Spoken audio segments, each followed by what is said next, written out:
आज हम महाभारत के पितृवंशुक व्यवस्था के आदर्श के विषय में बात करेंगे। कल आपको हम परिवारों के विषय में बताए थे, उससे आगे आज हम पितृवंशिक व्यवस्था के विषय में आप सबों को कुछ बताएंगे। जब बंधुता के रिश्तों में परिवर्तन आता है, एक स्तर पर महाभारत इसकी एक मिसाल है, एक कहानी है। यह बांधवों के दो दलों कौरव और पांडवों के बीच भूमि और सत्ता को लेकर हुए संघर्ष का चित्रण करती है। महाभारत में एक ऐसा अवसर आया कि कौरव द्वारा पांडवों को 5 गांव देने से भी मना कर दिया। इंद्रप्रस्थ देने की बात तो अलग थी। ये भूमि के लिए जो विवाद था, उसी का परिणाम था कि 18 दिनों तक महाभारत का युद्ध चला। बहुत पांडवों द्वारा बहुत प्रयास किया गया कि मुझे इंद्रप्रस्थ लौटा दिया जाए, या श्री कृष्ण द्वारा ये भी शर्त रखा गया। वो तो जानते थे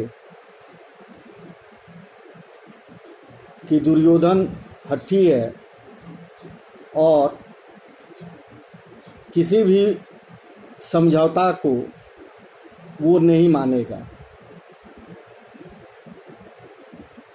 उसके पिता को तो पुत्र मोह इतना था कि कोई भी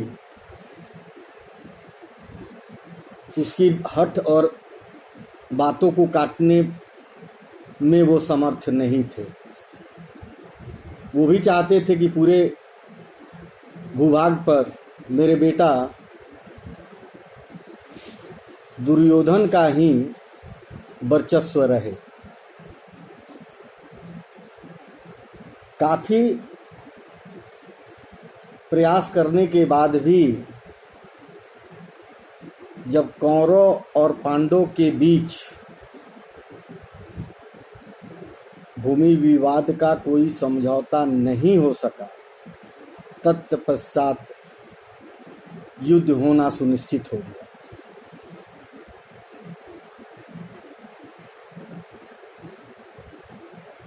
दोनों ही दल कुरुवंश से संबंधित थे,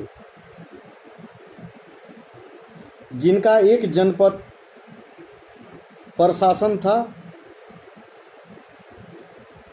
और एक का इंद्रप्रस्थ पर शासन था।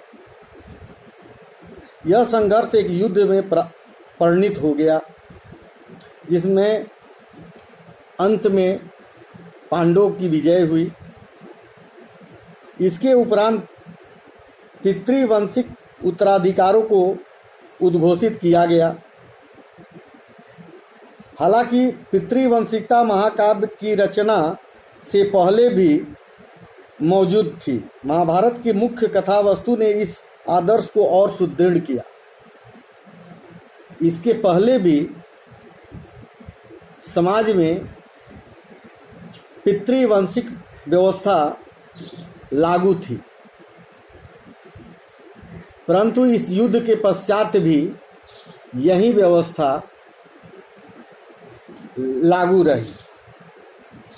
महाभारत की मुख्य कथा वस्तु ने इस आदर्श को सुदृढ़ तो किया ही, पितृवंशिकता में पुत्र पिता की मृत्यु के बाद उसके संसाधनों, उसके सिंहासन का अधिकार जमाने का अधिकार था।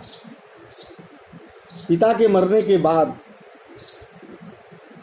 पुत्र को ही उसका उत्तराधिकारी माना जाता था और उसकी सारी संपत्तियों पर, उसके सिंहासन पर उसके पुत्र का ही अधिकार होता था। अधिकतर राजवंश लगभग 6ठी शताब्दी ईसा पूर्व पितृवंशिकता प्रणाली का अनुसरण करते थे। कब से? 6ठी शताब्दी ईसा पूर्व से पितृवंशिकता प्रणाली का प्रचलन था। हालांकि इस प्रथा में विभिन्नता थी, इस प्रथा में बहुत सारी विभिन्नता थी। कभी पुत्र के न होने पर छोटे भाई को भी उत्तराधिकारी बनाया जाता था।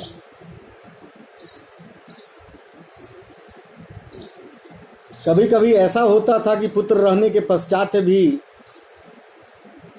भाई उन सारी संपत्तियों पर अपना अधिकार जमाता था।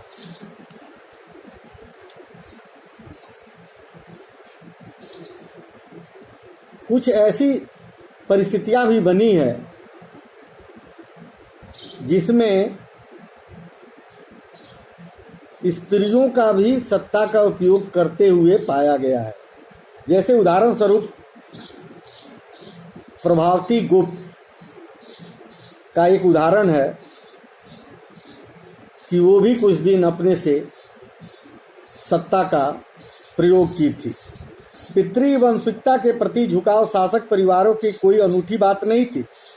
ऋग्वेद जैसे कर्मकांडीय ग्रंथ के मंत्रों से भी यह बात स्पष्ट होती है कि उस समय पितृवंशिकता की प्रथा थी। यह संभव है कि धनी वर्ग के पुरुष और ब्राह्मण भी इसी प्रथा को के प्रति जो दृष्टिकोण था वो रखते थे।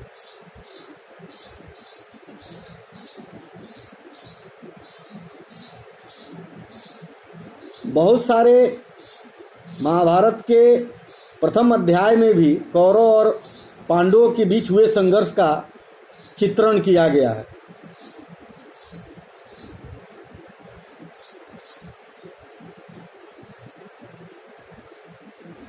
धृतराष्ट्र के पुत्र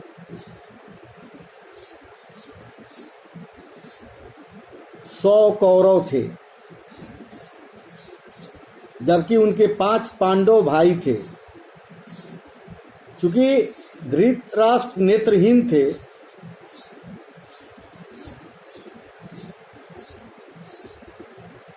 तो उनकी जगह सभा में विचार विमर्श कर उनके छोटे भाई पांडु को हस्तिनापुर के सिंहासन पर बैठाया गया। किंतु दुर्भाग्यवश पांडु की मृत्यु असमय हो गई। उसके पश्चात धृतराष्ट्र को हस्तिनापुर का शासन दिया गया।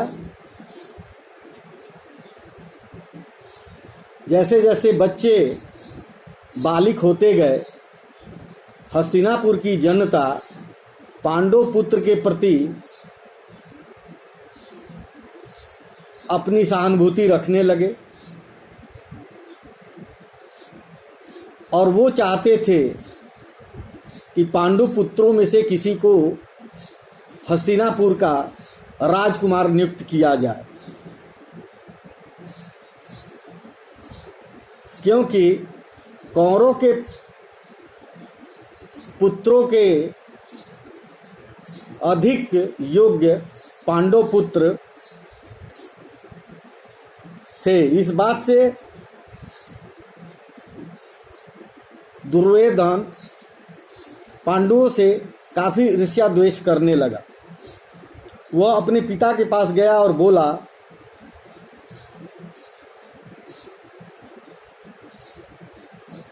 हे भूपति, अपूर्णा के कारण आपको, जैसे आप अंधे हैं इसलिए आपको सिंहासन पर बैठने का अधिकार नहीं था, हालांकि यह आपको प्राप्त हो गया, यदि पांडु यह विरासत प्राप्त करते हैं तो उसके बाद उनके पुत्र पौत्र और प्रपौत्र पर इस पैतृक संपत्ति के अधिकारी हो जाएंगे और हमारे पुत्र इस राज के अधिकार से वंचित हो जाएंगे।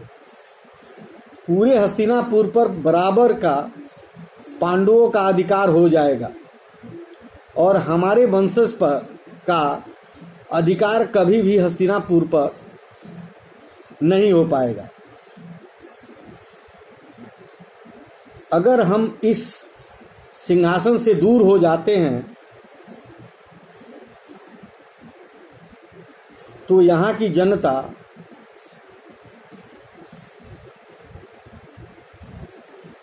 हमें शूद्र समझने लगेंगे।